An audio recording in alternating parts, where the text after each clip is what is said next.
Hello, everyone, and welcome to Somewhere in Between. I'm your host, Naomi Loud, and today we are very tired and ready to rock and roll. Okay. The theme of this episode, there's no theme, it's actually just one single thing.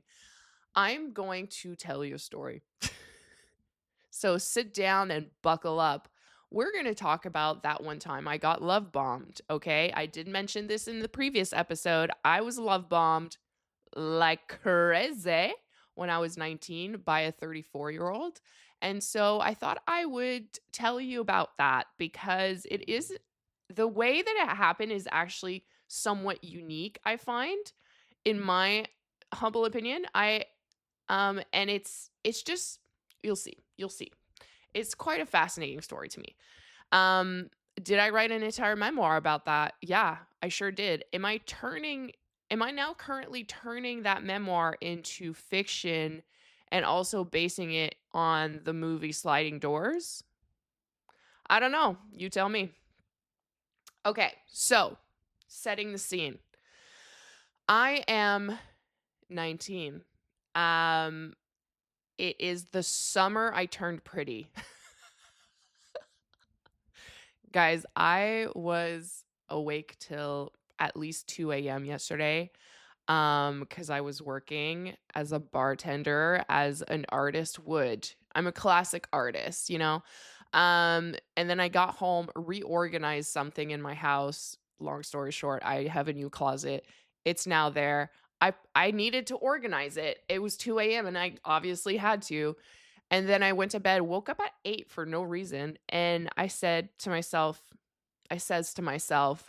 "You know what would be a great time to do is record this podcast because I don't have time after that, and I'm working later." So, you're welcome. This is gonna be a pure fever dream episode, as always. As always. And for those who are watching on YouTube, I'm just realizing that I haven't been looking at the camera this entire time. Okay, so setting the scene.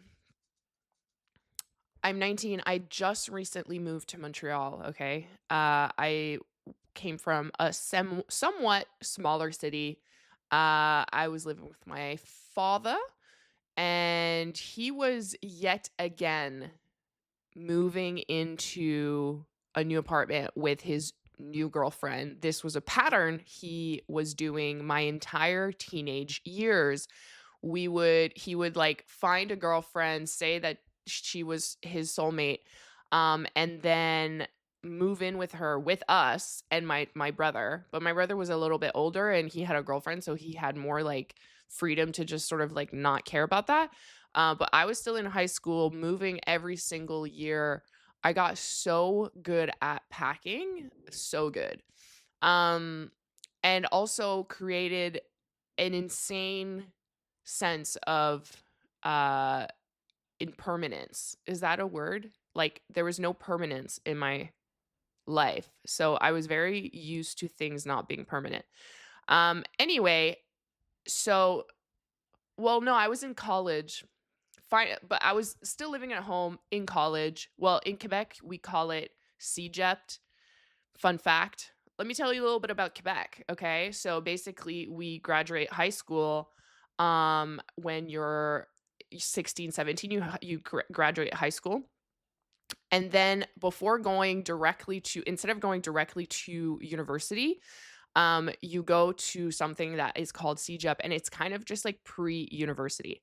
It like it like preps you. It's like a prep school almost, but it's like that's just it's not college, it's called CEGEP. Anyway, so I went to CEGEP. I was still at home.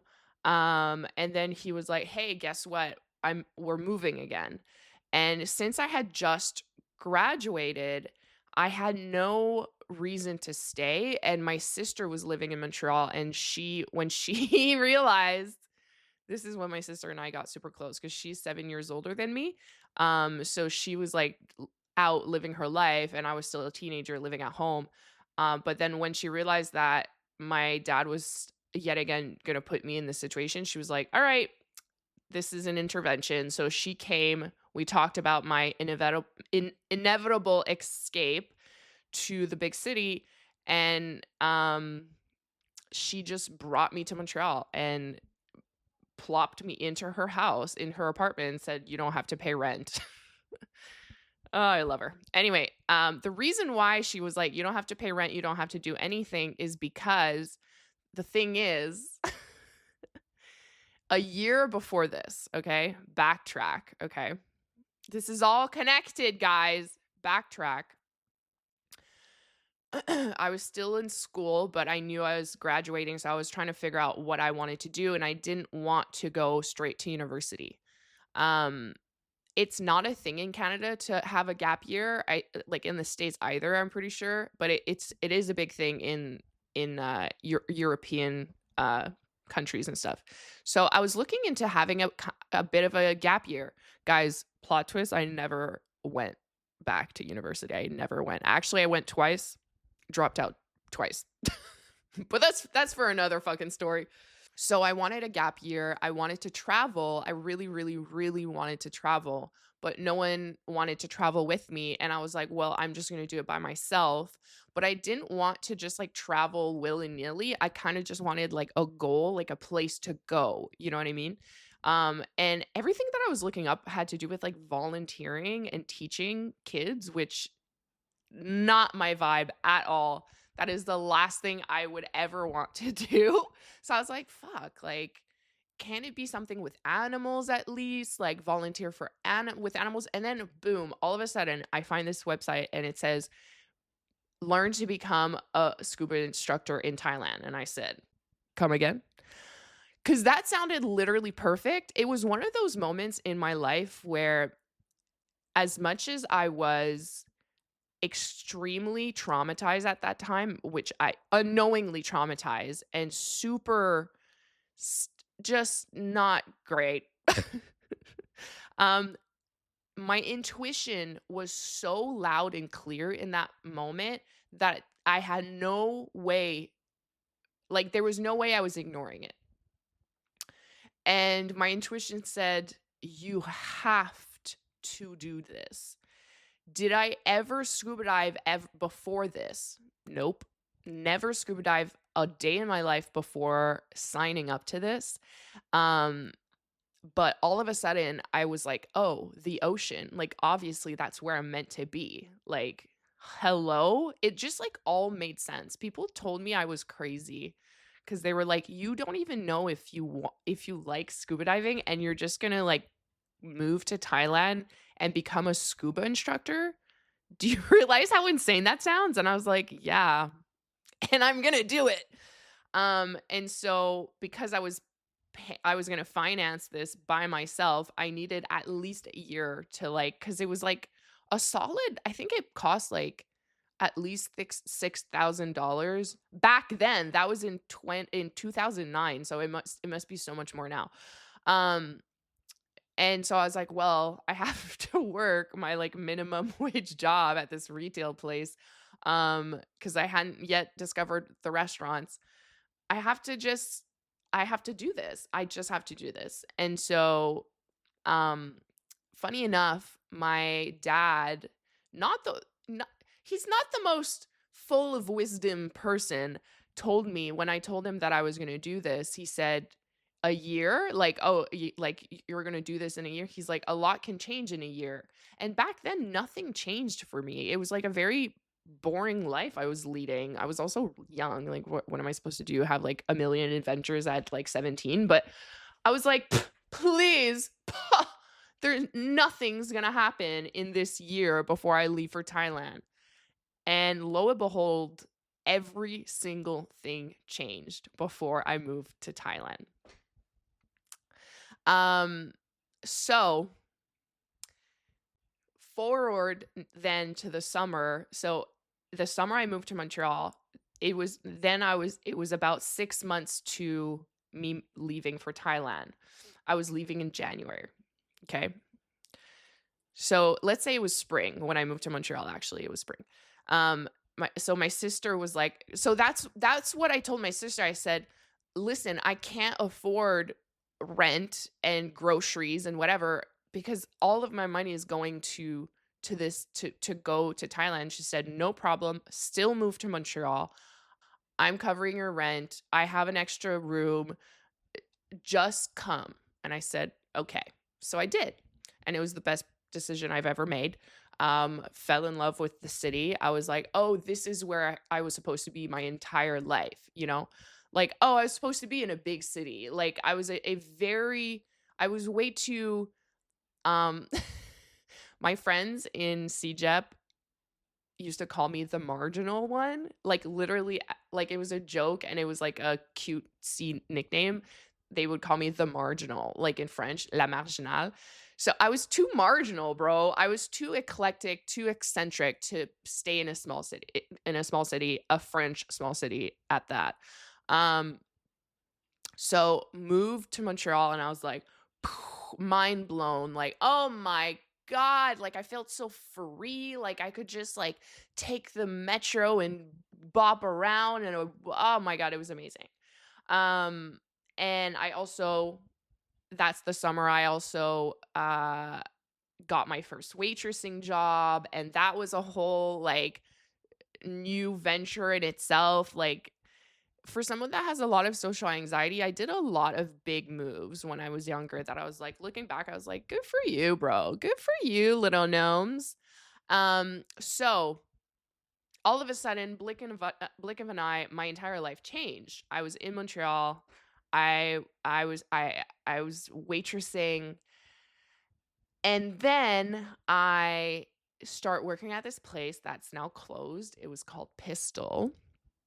And the theme of this restaurant was James Bond. Like, it was like it was like, first of all, you could dress however you wanted, and all of the staff were so cool to me. I was like, "Oh my god, everyone's so cool." So you could wear whatever you want. It was, like, very, like, hole in the wall vibes, like, kind of a dive bar, but it also it would they would show James Bond movies on a loop, like, muted, and all the sandwiches were, like, a James Bond name. It was so random when I now that I'm thinking back on it. Um, so I start there, and there's a busboy there. And the first time I saw him, I was like, I'm in love. And that was my ex. Let's call him Sawyer. Sawyer. Let's call him Sawyer as if I haven't been calling him this for the past like 10 years because I wrote a memoir and that's his name in the memoir. So I I see Sawyer for the first time and I'm like, holy shit. Like, he is the definition of what I find attractive in a man. Basically, Johnny Knoxville. Literally, Johnny Knoxville. He looked like Johnny Knoxville. And I was like, oh my goodness. Looking back, he just was like a very generic punk rock guy.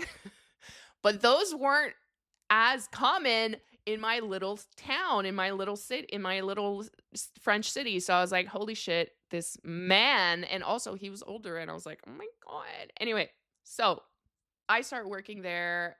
I'm 19, but that summer I turned 20. Okay. So it's the summer I turned 20.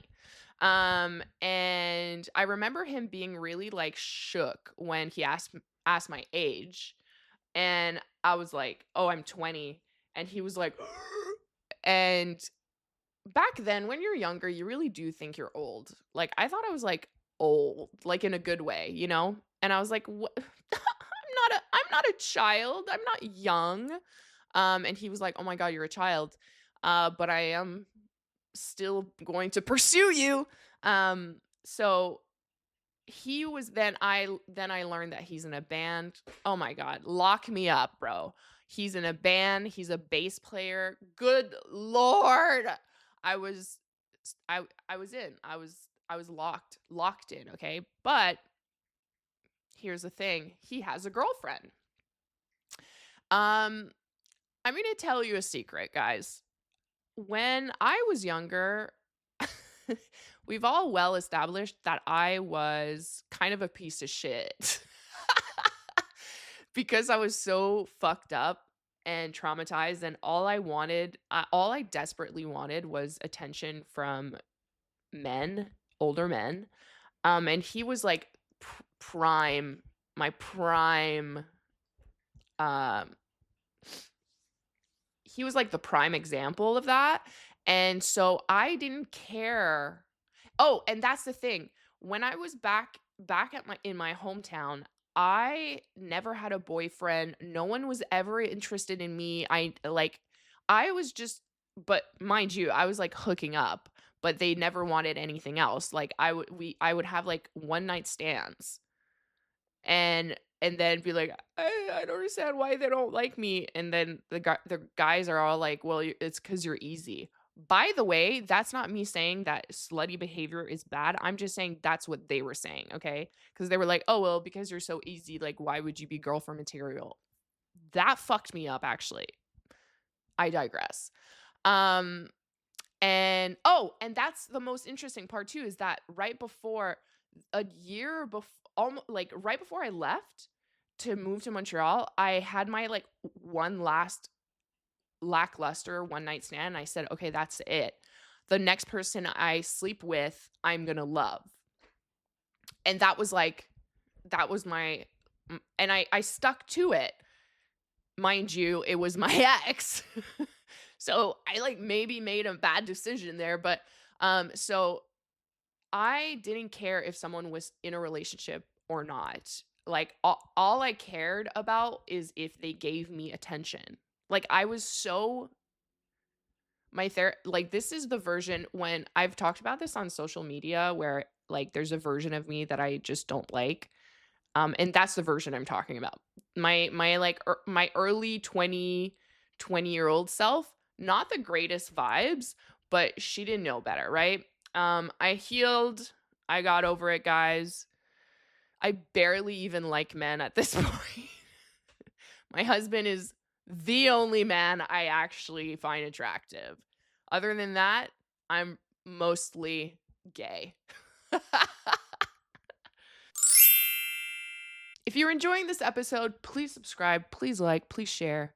Please literally tell the entire world that I'm super awesome and super entertaining. All right, guys? Also, I am obliged, contractually obliged by me to tell you that I'm also an author. I have 8 books out that you can go and read and have fun.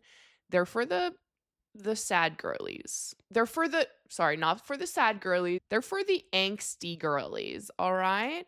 I also have some merch out that I designed myself. That was a cute little passion project. And I'm missing something. Oh yeah, the snail mail. I also have a snail mail club where I write a poem for you every month and then I create a illustration for it, create a print for it. So they're like it's like a little duo. And then I send you a letter and I talk about the theme of the poem and it's all great fun. You can find all of that on my website, naomiloud.com. So what was I saying? Oh yeah, so he had a girlfriend.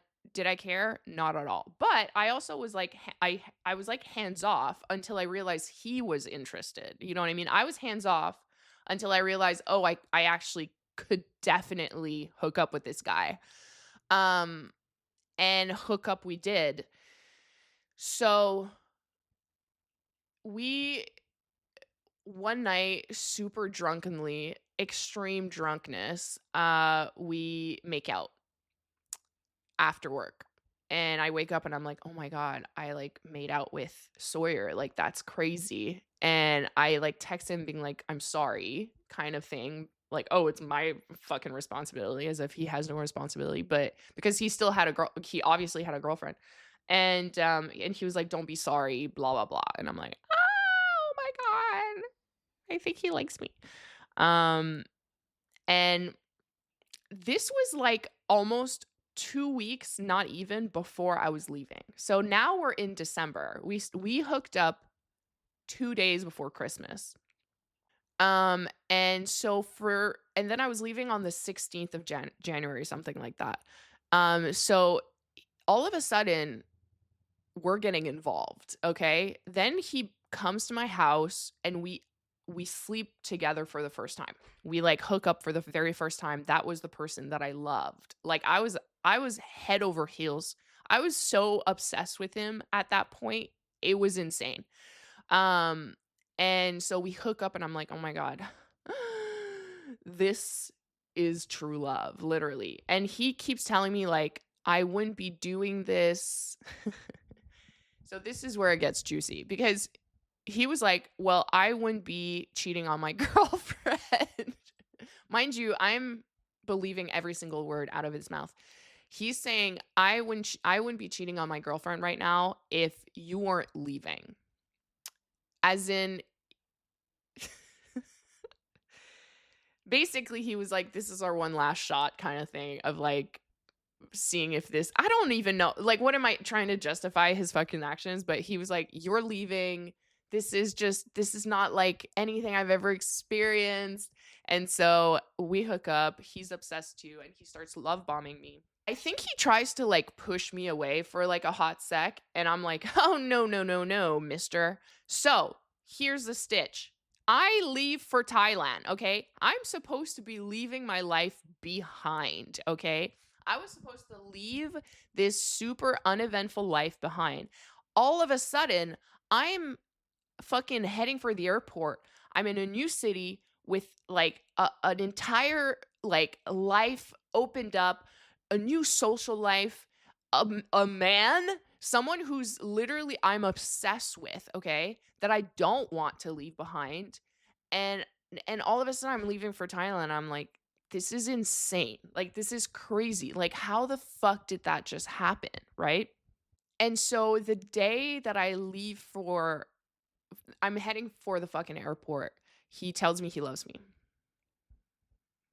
Bro, I'm a goner at that point. I'm like, "Oh my god, someone literally just told me they love me." Oh my god. So I'm love sick. Truly love sick. He's still with his girlfriend, mind you. He tells me he loves me and I jet off to fucking Thailand. Okay? I'm gonna try to keep this short because there's so much else to the story.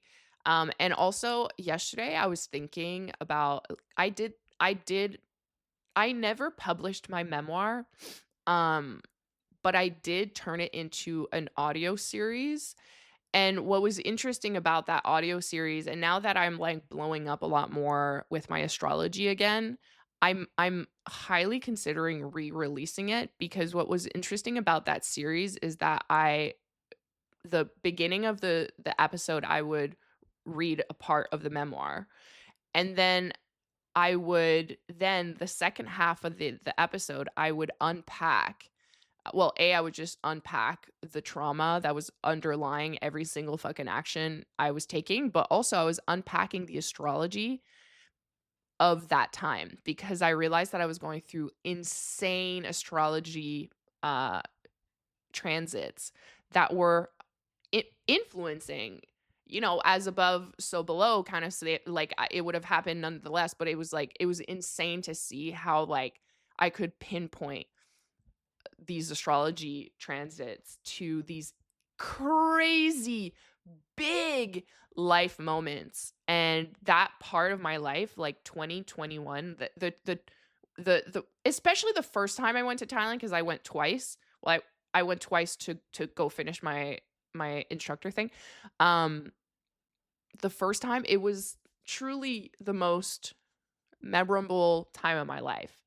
It was the best time of my life and also the worst because now I had someone back home that was apparently in love with me but still with his girlfriend, and I was like a lovesick puppy now in Thailand.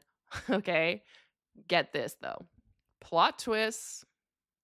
Do you remember how I was obsessed with men's attention? Yeah, that didn't stop me.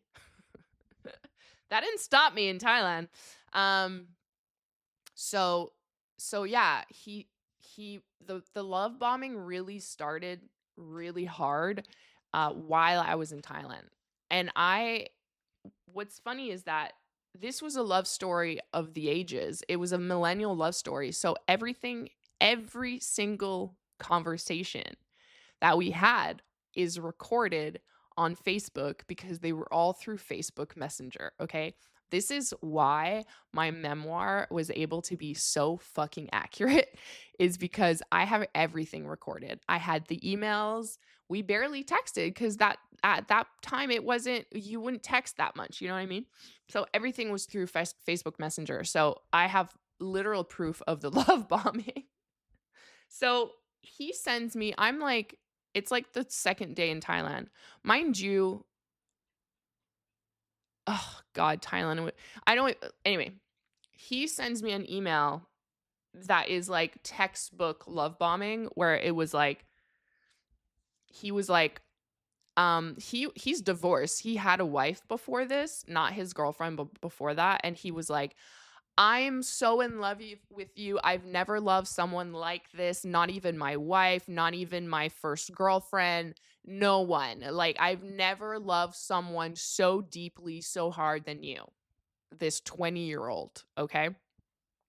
And I believed of course, I believed every second of it. I was like, oh my God, I was the perfect victim for this, okay? I was like, "Oh my God." And then I was telling him, it feels like I was love bombing him back, but it's not technically, because I wasn't doing it for like nefarious reasons. But I was like, I'm literally so obsessed with you too. You are literally my soulmate. You're my soulmate. So imagine embarking into an abusive relationship thinking this person is your soulmate, and this is why, and this is me talking about now spirituality and what we call twin flames. I'm very anti twin flame because, and if you don't know what a twin flame is, it's a toxic term spouted by pseudo fucking spirituality peoples, where it's basically like your soul, you're bound by your two souls, and there's no other one person. But the thing why it's toxic is because there's this lore behind twin flames that the beginning is always very hard and very like toxic almost. So it literally supports the idea of toxic relationships being meant to be. Because the thing about these type of relationships is that it is highly, highly addictive. It's so addictive to be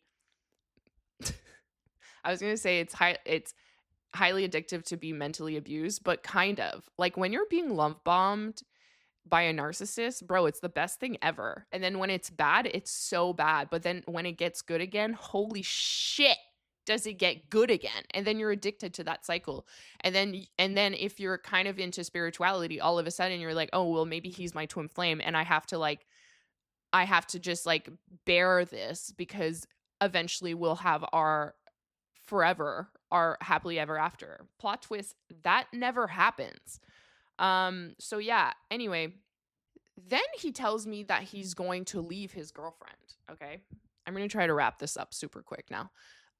He tells me he's going to leave his girlfriend, but technically I'm still single at this point, right? He's telling me he loves me, okay? But we are not in a relationship. He is in fact still in another relationship, okay? So am I bind? Am I am I bound by something truly? No, not really. And now all of a sudden I'm in fucking Thailand and there's all these guys there. All these guys there, and oh, plot twist, another 30-year-old is interested in me. I did not stand a chance. He was 32 and we I hooked up with him. I had a fling with him. There was definitely something there with him. Uh Very, very different than what I had with my ex. But anyway, I hook up with him multiple times and I don't know how to get into this because it's such like this kind of needs a part 2. But basically, I feel so guilty having hooked up with this guy, but then still telling my ex at the time that was not my boyfriend. I love you, I love you, I love you, because technically it was true. It's like I was in love with Sawyer, but I was in my head well, literally still single in Thailand, wanting to have the best time ever. And then this guy was giving me attention, and obviously I was hooking up with him. Okay. Like, God, give me a fucking break. I'm screaming right now. My neighbors are probably gonna be like, girl, shut the fuck up. And so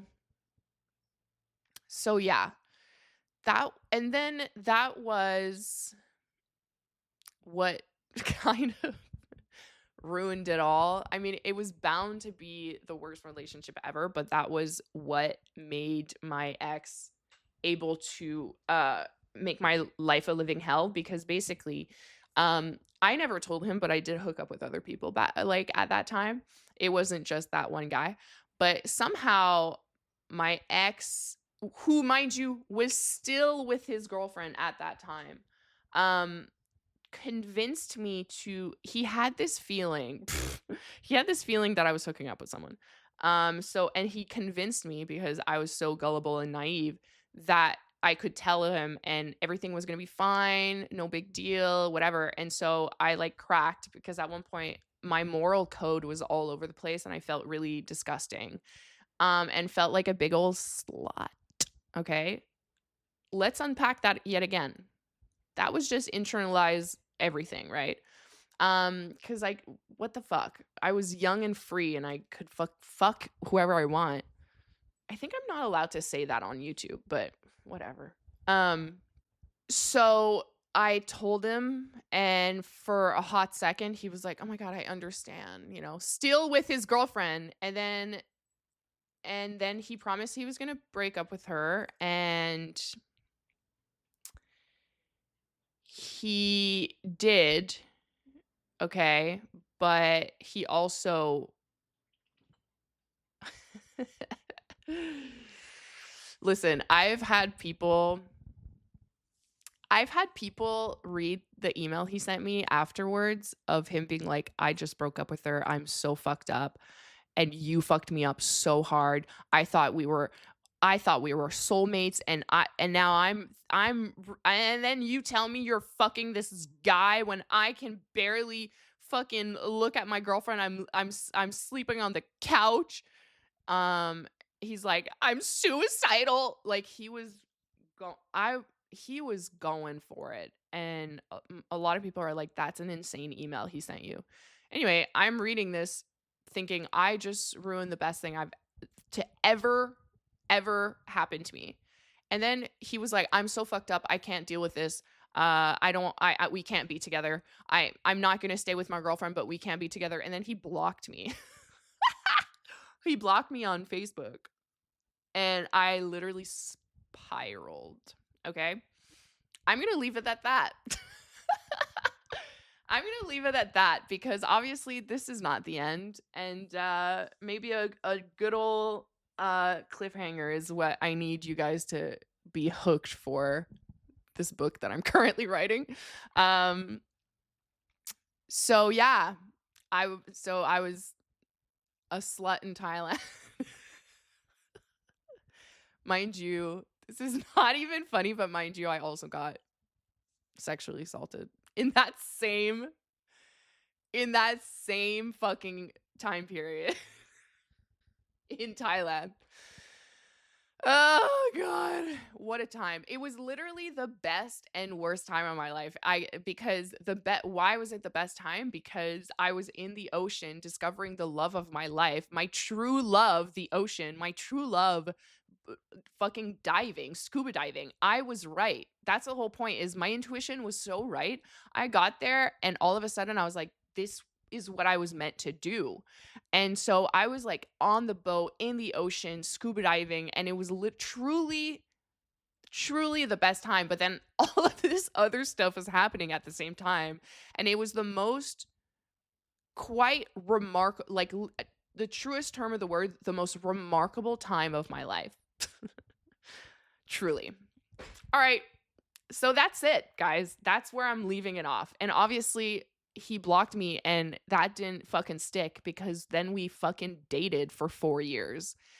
Um, and he for the next 4 years, I was in a constant state of atonement for for sleeping with that guy in Thailand. I was the cheater, mind you, okay? Another plot twist. Pretty sure he was cheating on me the entire time. Because a cheater is always a cheater, and he would just disappear on me, and I wouldn't even know where he was. And he had convinced me that I was the horrible one, that I never even it never crossed my mind, okay? The other day I was thinking about something that was quite literally insane, okay? The summer I came back to Montreal after being in Thailand, um, and we were just starting to see each other again. I go to the gyno, and the gyno tells me that I have chlamydia, okay? And now I have to tell Sawyer that I have chlamydia, and I'm like, "Oh my god, like, this is just gonna rehash everything. I must have gotten it in Thailand or whatever," right? But mind you, we were pretty much together at that point when I realized this, and he had gone on tour, because let's remember, he's a musician. He had gone on tour through all around Canada that summer, okay? So I tell him, "Hey, I have chlamydia. You can dump me all over again. Like, I'm ready," you know? I didn't say that, but you know what I mean? I was, like, ready for him to, like, be like, "You're such a fucking slut. You whore." Uh, but what he did was so weird. He said he took the blame. He took the blame and said, "It must have been from a dirty toilet seat while touring." And guys, I believed him. I believed him. I was so relieved to be off the hook that I never considered thinking, maybe he's lying to me. Maybe he actually slept with someone else. And then, mind you, we were supposed to still be together, and that he wasn't involved with his ex-girlfriend at all. But mm, how weird that his ex-girlfriend then messages me on Facebook saying, "Hey, Sawyer has chlamydia. Maybe you should check if you have it too," because she doesn't know that we're together. I'm telling you, this story is insane. There is so much lore to this story. Ah, the good old times. All right. So I hope you enjoy my storytelling as much as I love to yap. And I'll see you next time, my babies. Bye.